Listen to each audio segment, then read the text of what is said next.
Yay! Tuesday, October 25th.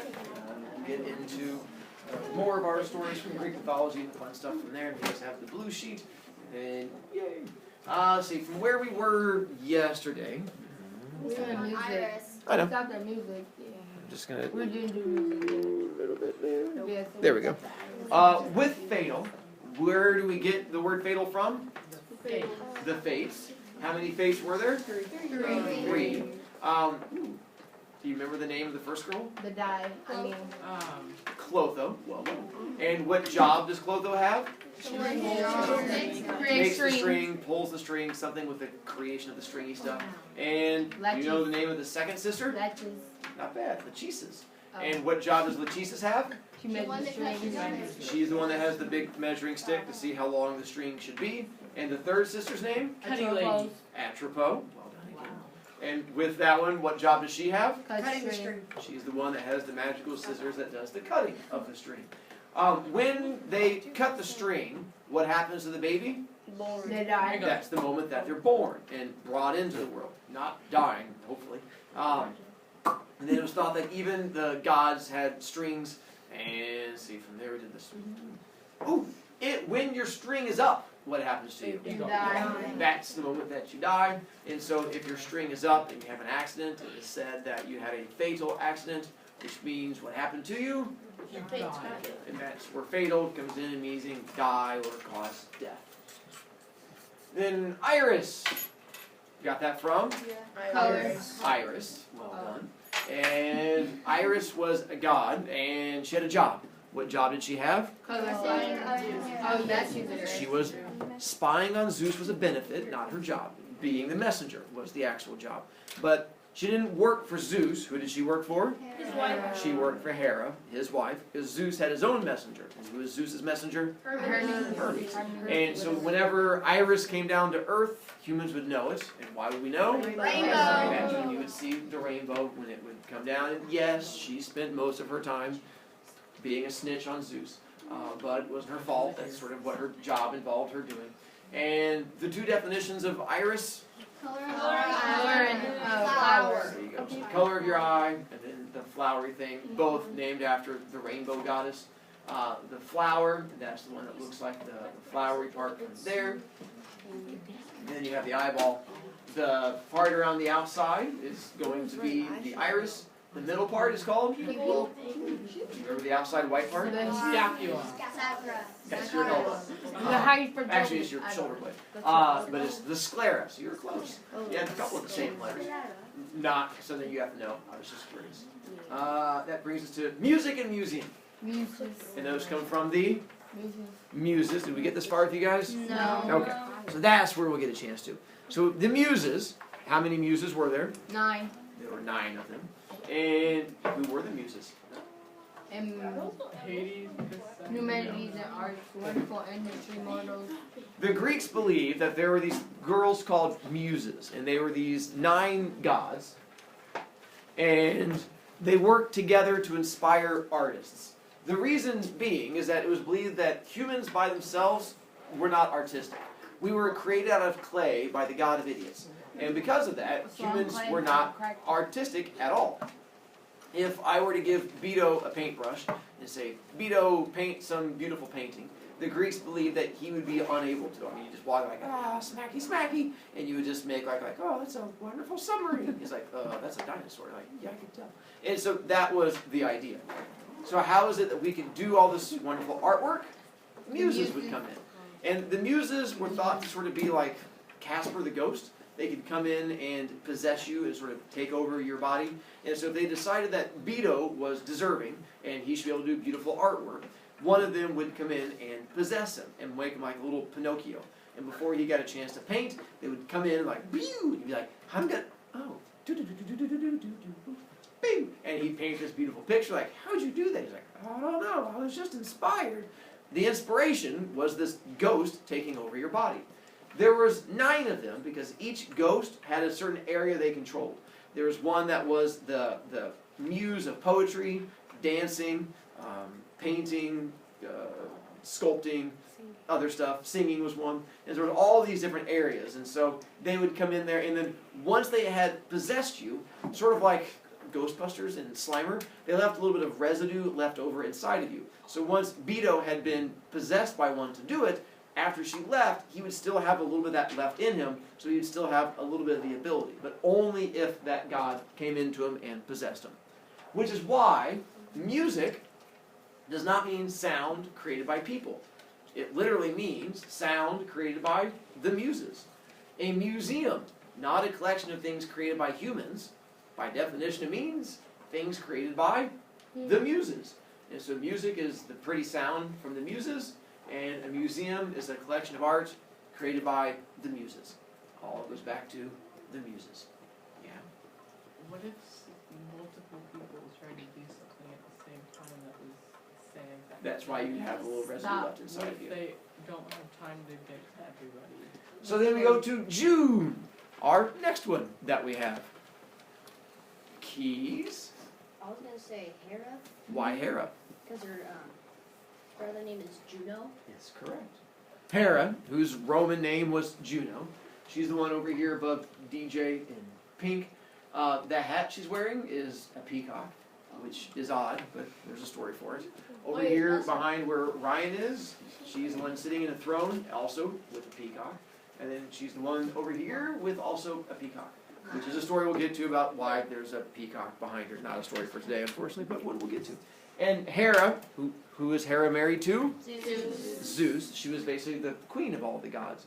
She was also had two areas she was considered the god of, realms that she was in control of, if you will. Does it say what she was the god of? Pretty Bainey? marriage and childbirth. Marriage and childbirth, or who you would pray to if you wanted to have a good marriage, or if you wanted your childbirth to go well or have healthy children, she was the one you would pray to, which is incredibly ironic. On both parts of it. Why would it be ironic? She's the god of marriage. She is married, so it's not that she's not married. Because her husband Brandenburg? cheated on her. Not Brandenburg. Bicknell? Sorry, Because wrong she book. doesn't have a good relationship. She had an awful one. Her and her husband, Zeus, and we're going to get to that story in just a moment, did not get along well at all, and they fought all the time. So they had a horrible marriage. And then Denijah, do you know why she's also ironic that she's the god of childbirth? Because she had no children. She had 4, actually, Oh. but you're on the right track. Didn't They're she not swear healthy. on the normal Because they're that? bad children. Not, Oh, not, they not, evil. not healthy. She killed them. She does kill babies, would be Oh part my- of it. Oh, Jesus Because she has 4 kids, her husband has 1,000 kids, because her husband was a very friendly man. So she spends a lot of her time trying to get rid of his friendships, if you will. So the fact that she was the god of childbirth, but she hates babies because her husband has so many of them, and she spends most of her time trying to kill babies, a little ironic. They're like, I want to have a healthy baby, so I'm going to pray to the god of the person who kills babies. And so all of that fun stuff. So she had a horrible marriage, and she didn't like babies, and so irony is fun. Who does that go to? I'll take it to him. And so June, by the way, there's a reason. There you go. June is named after Hera too. It is the time of year where the most marriages happen. And it went back to when the girls wanted to get married, you have to wait until the ground was nice and dry and the world was pretty. So you'd wait until the springtime was past you. And so it was usually around June that people were ready to start getting married. And so it was thought of as the time of Juno, or the time of Hera. So that's why we got the month of June, all connecting back to Hera. Mind! And where are we going to get mind from? Heroes. Harmony. Heroes? I say heroes. Oh, Era! No. The son of Aphrodite? No. Brother. Like, Why do you say Athena? Because she's a Because she went. Because you just looked at the answer sheet? Yeah, that didn't help you out much. Brovia, I know how. I do. Yeah, She was sprung from Zeus's head. she was. What's Uh, that name? Athena was And we born still from got Zeus's autism. head, but it's also what her Roman name is. Which is why you guys have that. Yes. Her Roman name was Minerva. So I also found it ironic because Cincus is sitting the closest to the poster that has all of the Roman names right there behind him. So it's so well done. But Athena, who, right over there, see Athena, Minerva. goddess of wisdom. And so Athena, who was the god of wisdom, her Roman name was Minerva. It's not the best poster. It's the one here, above where Fernando is. It makes her look like she's a midget and it's a giant horse. She was not a midget and that was not a giant horse. I think the artist was trying to do some kind of perspective thing where she's far away and the horse is up close and she's pulling it backwards. But anyway, I don't even know why she has a horse in the picture. But the thing in front of her name where it says Pallas, Pallas, was a friend of hers who died in a battle. And so she decided to honor him by taking his name. Sort of like if my name was Johnny, but my friend Bob died. I'm like, I'm going to remember you forever, Bob. So I started calling myself Bob Johnny. It's the same idea. So she calls herself Pallas Athena. She's also the one back over here above the Shinlisky with the shield that has Medusa on it and wearing all the armor. And then here she has the shield with the owl on it. It looks like she's trying to levitate an owl. She was the god of three things. Animals. Wisdom was one. Not love at all. War was one. And then the three W's, weaving. And so I don't know how she got weaving, but one of the things that she was connected to. Wisdom, war, and weaving, which are an odd combination. Ooh, by the way, going back to Hera real quick, she was the god of marriage, not the god of love. There's a whole different god connected to love. I know. Because the Greeks did not put love and marriage together. They had two different gods, one for love and one for marriage, because apparently they did not think they combined well, which is not a good sign. But back to Athena, the god of both wisdom, because we'll get to why she's the god of wisdom in a moment, and the god of war. There's actually two gods of war, and we'll talk about the second one here in just a moment too. Ares is the other one. With Athena, is going to go all the way back to Zeus when he was a young man. Zeus recently gets married to Hera, and he decides to celebrate this new marriage by going out and getting himself a girlfriend, because Zeus was not known for making good choices. And so he finds himself a girl by the name of Mincine. And Mincine and he hang out for a while and are friendly. And he does his best to hide this friendship from Hera, because Hera gets mad when Zeus gets girlfriends, because Hera's not an idiot. But eventually, Mincine comes up to Zeus one day and she goes, "Zeusy Poo, I have good news." That was her nickname for him. He goes like, "What's up?" She goes, "I'm pregnant." He goes, "I thought you said good news." She goes, "What?" He goes, "Just kidding." Because now there's evidence of his friendship. And that's not going to be good, because evidence of his friendship means that Hera can find out. So Zeus decides, we're going to have to make this evidence disappear. Oh. Now, the first choice for many of you is, Mr. Brovicast, why doesn't he just kill her? Good choice. I'm glad that's the first place you would go with that. Why can he not kill her? She's Pregnant. No, I like the way you're going with because it. she's the god of love. Not because she's the god of love. Because she's a god of something. She's a god. Gods can't die. And so even if he was upset when he was like just started stabbing her, she'd just sit there and giggle the whole time. "Why are you doing that? It just tickles." So stabbing her is not going to solve the problem whatsoever, because gods were immortal. Stabbing them would not be enough. And once she has the baby, he can't kill the baby either. Although should I be the first one? Just kill the baby. Glad to see that's your solution. Why can he not kill the baby? Because that's a god too. It's also going to be a god too. If you stab it, you would just have a baby on a stick. So that's not going to help you out a whole lot. So he's like, I'm going to have to solve this another way. Beto. Why doesn't Hera just break up with, like, divorce with Zeus? One, they didn't have divorce. Two, we're going to find out that Zeus was the king of all gods, and if she wants to have power, she has to stay with him. And three, she did kind of like him because he was a sweet talker. He was a player. That's why all girls stay with In my players. head. They do the whole, "How you doing, baby?" She's like, "I'm okay." And so it would work out. She'd always forgive him. There were issues. But Zeus, back to Zeus's issue right now. So Zeus realizes that Mincine is pregnant, and he's going to have to solve this problem, and killing her is not going to solve it. So he starts thinking. He's like, all right, I got to come up with another way of doing this. I got it. He goes, all right, Mincine. She goes, yeah. He goes, let's have a picnic. She goes, I love picnics. He goes, me too. So they decide to go have a picnic. He puts it all together, gets some waters and sandwiches and a cake, and they go out into the woods, deep into the woods, and he goes, all right, we're having a picnic where no one can see us because it's romantic. And she goes, it's also kind of creepy. He's like, no, it's romantic, trust me, it's okay. She's like, okay. And they go through and they eat all the food at the very end of it, and they're sitting there just staring at each other, and Zeus goes, hey, why don't we play a game? She goes, game? He goes, yeah. a game. She goes, what kind of game? He goes, let's play a game called Who Can Turn Into the Smallest Animal? She goes, how do you play that game? He goes, you turn into a small animal. It turns out that gods had the ability to shapeshift, like Animorphs or Transformers, but instead of like a truck, you could turn into any animal that you want to, or human. You could just shapeshift into any living creature. And she goes, oh, that sounds like fun. He goes, it will be. He goes, I'll go first, and we'll each get smaller and smaller each time. He goes, all right. And he turns into an elephant. And she's like, oh, that's humongous. Okay, I'll turn into. And she turns into a rhinoceros. And they're like, oh, they just laugh and giggle. So he turns into like a cow, and then she turns into a deer. And they keep going back and forth and laughing and giggling and making little animal sounds until eventually he goes down to a dog, and she becomes a cat, and he turns into like a raccoon, and they go smaller from there. Or he turns into like a mouse, and then she turns into a grasshopper, and he turns into a fly, and then she turns into a gnat, and he turns back into Zeus. And she goes flying around him, and he's in his Zeus form. And she's like, Miss, I'm a gnat. You can't go any smaller than that. And he's like, oh, and you rhyme, too. He's like, oh, that's a good point.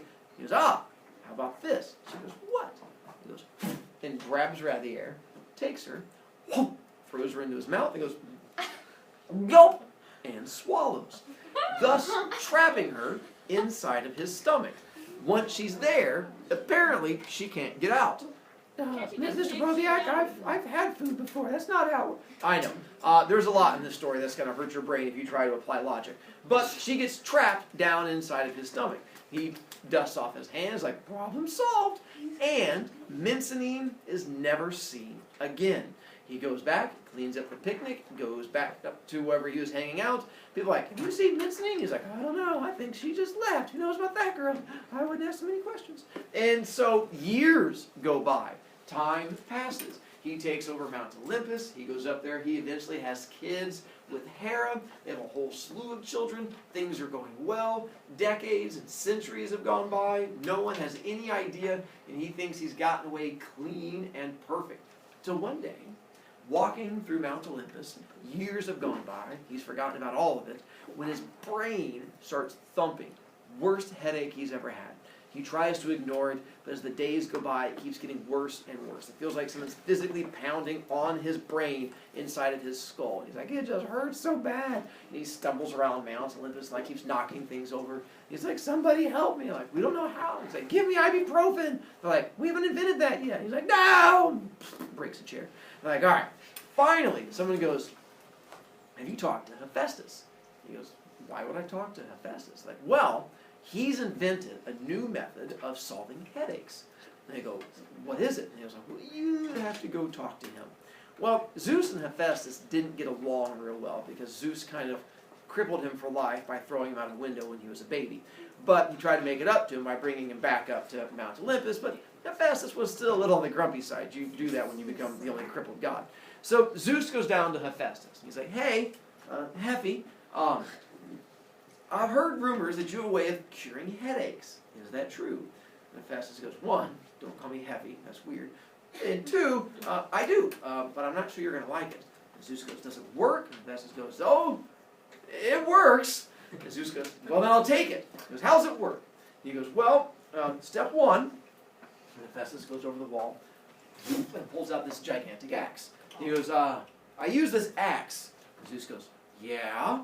He goes, what else? And he goes, well, I'm going to need you to come over to this chair and grab it and then lean your head way over the front of it.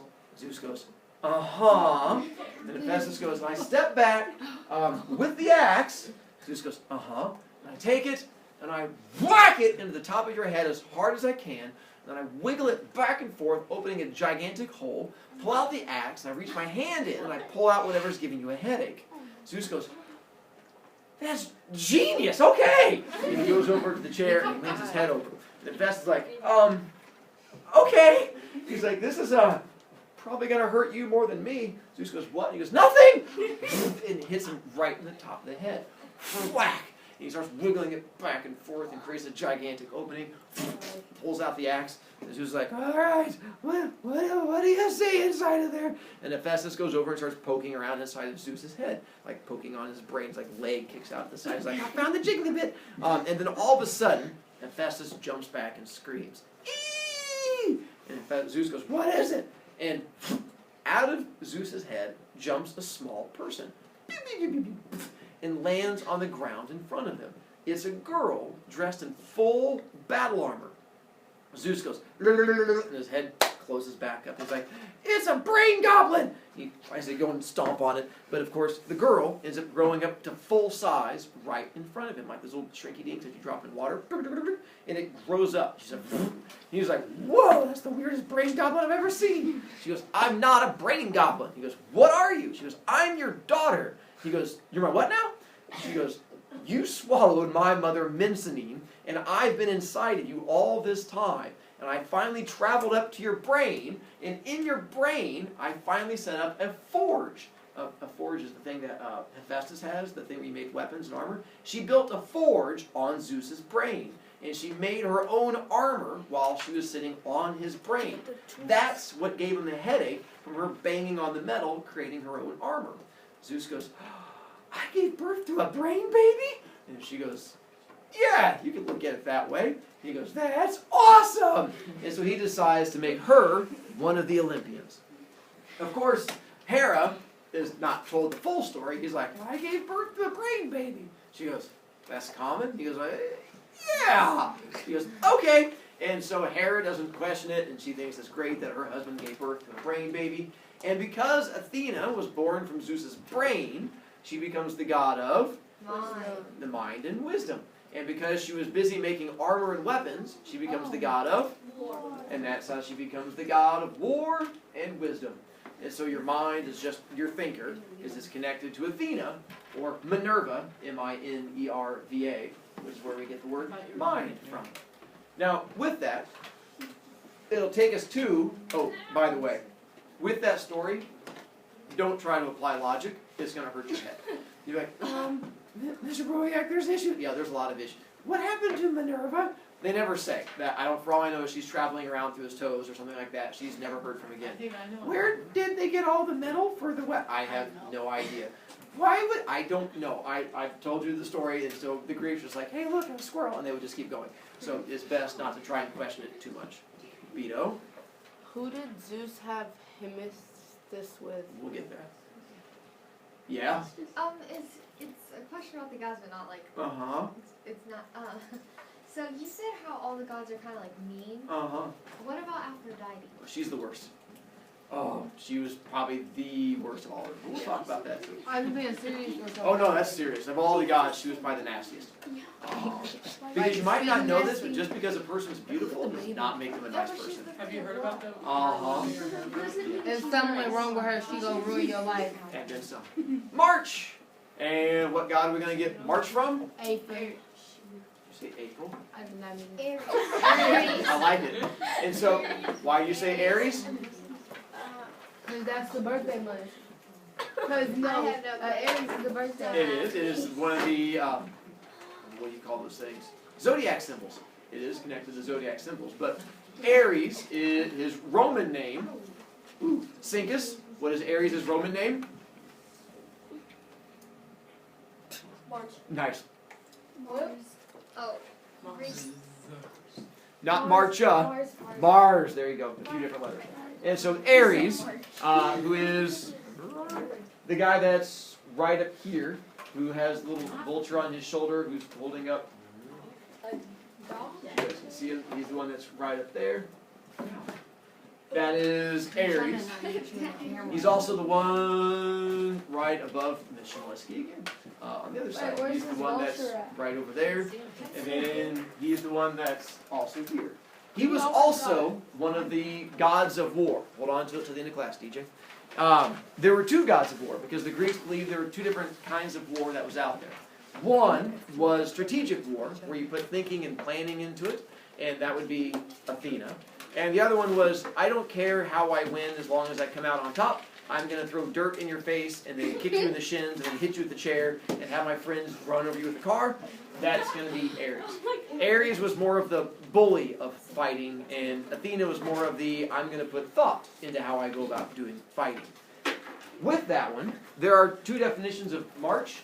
When soldiers go off to war, they were said to be doing the marching, which is Marching band.